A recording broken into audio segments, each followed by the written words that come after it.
నమస్తే, welcome to India 360. Cuba ఇప్పుడు ప్రపంచ మీడియాలో విస్తృతంగా వినిపిస్తున్న పేరు. ఒకవేళ రష్యా అణు యుద్ధానికి దిగితే అది ఈ దేశం నుంచే మొదలవుతుందా అన్న అనుమానాలు వ్యక్తమవుతున్నాయి. క్యూబా నుంచే అణు యుద్ధం ఎందుకు అంటే ఆ దేశ రాజధాని హవానాకు అమెరికాలోని ఫ్లోరిడా నగరానికి కేవలం 160 కిలోమీటర్ల దూరంలో మాత్రమే ఉంటుంది. అమెరికాను టార్గెట్ చేయడానికి ఇది అత్యంత దగ్గరి మార్గం. ఇప్పటికే రష్యాకు చెందిన యుద్ధ విమానం, అణ్వాయుధాలు ప్రయోగించే సబ్మెరైన్ క్యూబా తీరానికి చేరుకున్నాయి. దీంతో కరేబియన్ దీవుల్లో ఏం జరుగుతుందోనని ప్రపంచ దేశాలు ఉత్కంఠగా ఎదురుచూస్తున్నాయి. అసలు క్యూబాకు రష్యాకు రిలేషన్ ఏంటి? అమెరికా అణుదాడికి క్యూబా ఎందుకు అంగీకరిస్తుంది? Was story. క్యూబా నుంచే అణుయుద్ధం మొదలవుతోందా? అమెరికాకు పుతిన్ ఎలాంటి హెచ్చరికలు పంపారు? క్యూబా ఎందుకు రష్యా నౌకలను అనుమతించింది? క్యూబా కరేబియన్ సముద్రంలో ఉన్న ద్వీపదేశం. నియంతృత్వ పాలన కింద మగ్గిన ఆ దేశంలో ప్రజలు ఫిడెల్ కాస్ట్రో ఆధ్వర్యంలో 1959లో పెద్ద ఎత్తున ఉద్యమించారు. నియంత బాటిస్టాను పదవి నుంచి తొలగించారు. 1965 నుంచి క్యూబాలో కమ్యూనిస్టు పార్టీ ఆఫ్ క్యూబా ప్రభుత్వం ఏర్పాటైంది. Soviet Union, United States cold వార్లో క్యూబా నిత్యం వార్తల్లో నిలిచింది. అందుకు కారణం రష్యాతో క్యూబాకు ఉన్న స్నేహమే. నిజానికి రష్యా తరువాత మార్కిస్ట్ లెనినిస్టు సోషలిస్టు దేశంగా కొనసాగుతున్న అతి కొద్ది దేశాల్లో క్యూబా ఒకటి.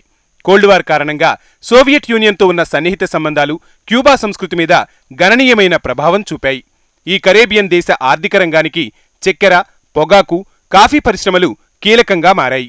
అంతేకాకుండా అమెరికాను తీవ్రంగా వ్యతిరేకించే వెనుజులాతోనూ క్యూబాకు సన్నిహిత సంబంధాలు ఉన్నాయి. తాజాగా క్యూబా తీరానికి రష్యాకు చెందిన డిస్ట్రాయర్ అణుజలాంతర్గామి చేరుకుంది. దీంతో మళ్లీ క్యూబా వార్తల్లో నిలుస్తోంది.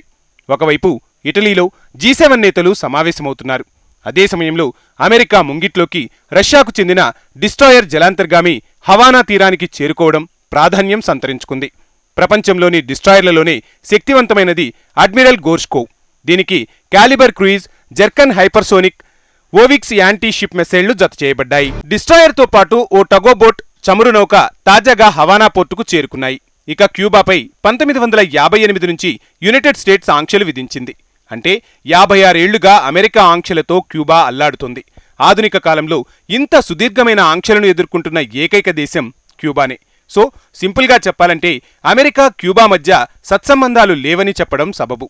ఇలాంటి తరుణంలో రష్యన్ షిప్లు క్యూబా రాజధాని నగరం హవానా తీరానికి చేరుకోవడం ఇప్పుడు చర్చనీయాంశంగా మారింది.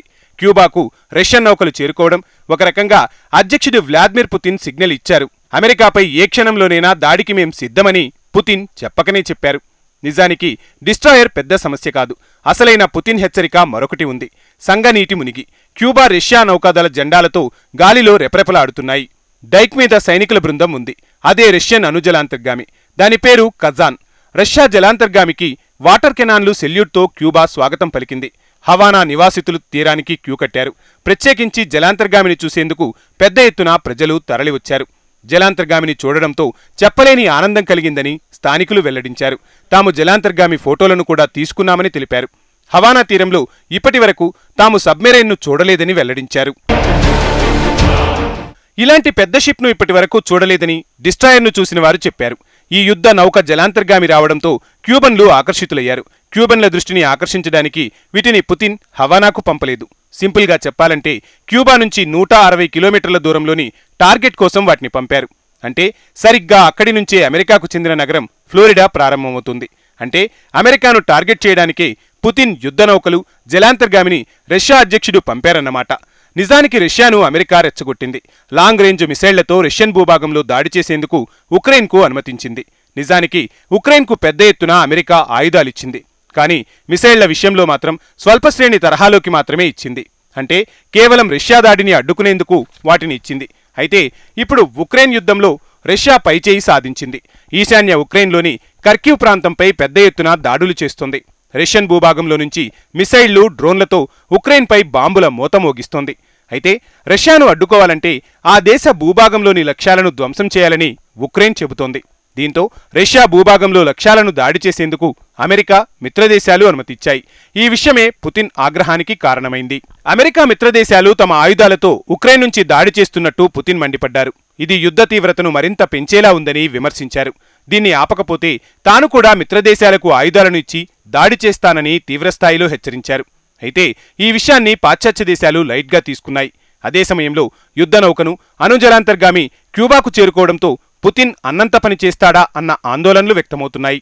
నిజానికి క్యూబాకు రష్యా యుద్ధనౌక జలాంతర్గామి రావడంపై కొందరు అమెరికన్లు ఆందోళన వ్యక్తం చేస్తున్నారు.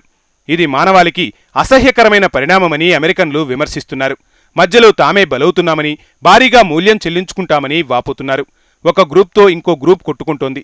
చివరికి ఆ గ్రూపులు మాత్రం సురక్షితంగా ఉంటాయి, కానీ వాటికి తామే మూల్యం చెల్లించాల్సి వస్తుందని అమెరికన్లు ఆవేదన వ్యక్తం చేస్తున్నారు. ప్రస్తుతం రష్యన్ డిస్ట్రాయర్ అణుజలాంతర్గామి క్యూబాకు రావడాన్ని అమెరికా తేలిగ్గా తీసుకుంటోంది. ఎప్పుడూ జరిగే ప్రక్రియనని వివరిస్తోంది. అమెరికా చెబుతోంది కూడా కొంతవరకు నిజమే. క్యూబాకు రష్యా తరచూ యుద్ధనౌకలను పంపుతోంది. క్యూబన్ యుద్ధనౌకలు కూడా రష్యాకు వెళ్లి వస్తుంటాయి. కానీ ఇప్పటి వరకు ఎప్పుడూ జలాంతర్గామిని పంపలేదు. అందులోనూ అణుజలాంతర్గామి క్యూబా తీరానికి రావడం ఇదే తొలిసారి. అయితే జలాంతర్గామిలో అణ్వాయుధాలు లేవని వాషింగ్టన్ తెలిపింది. దీనిపై క్యూబా కూడా స్పష్టతనిచ్చింది. ఇది ఊహించిన పరిణామమే. ఎందుకంటే వాషింగ్టన్, మాస్కో మధ్య కోల్డ్ వార్ జరుగుతున్న సమయంలో క్యూబా ఇలాగే వ్యవహరించింది. అంటే క్యూబా క్షిపణి సంక్షోభం నెలకొన్న సమయంలో అన్నమాట. దీని గురించి తెలుసుకోవాలంటే 1962కు వెళ్లాల్సిందే. అప్పట్లో సోవియట్కు, యుఎస్కు మధ్య పచ్చగడ్డి వేస్తే బగ్గుమనే పరిస్థితులు నెలకొన్నాయి.